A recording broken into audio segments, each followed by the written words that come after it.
Every morning, rain or shine, an old mailman named Henry Cooper walked the same route he'd been walking for 42 years. His uniform was worn, his steps slower now, but his smile never faded. He knew every face, every barking dog, every porch swing on Willow Street, except one. At the very end of that street stood an old blue house, mailbox empty, windows closed, paint peeling like forgotten memories. Yet Henry stopped there every single day. He would open the rusty mailbox, slide in a letter, and whisper quietly, just in case. People often asked him, "Henry, why bother? Nobody's lived there in decades." He'd just smile and say, "Because someone once did. Long ago that house belonged to Margaret, the love of his life. They'd grown up together, promised to marry, and even planted a magnolia tree in the yard as a symbol of their forever." But the night before their wedding, Henry received his draft letter. He was being sent overseas. He promised her he'd write every week, and he did. But she never wrote back. When he returned 2 years later, the blue house was empty. No letter, no note, no goodbye. He waited. Then one day he stopped waiting, but he never stopped loving. For 40 years, he delivered mail to the entire town, and one letter every day to that silent house. Letters he wrote for her, stories of his days, his hopes, his regrets, words that were never read, but always sent. Then one cold winter morning, Henry noticed something strange. There were fresh flowers on the porch, and the door was slightly open.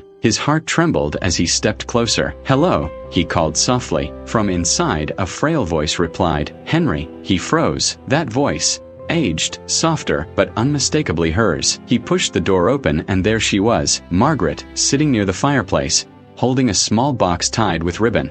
Inside were dozens of yellowed letters, carefully kept.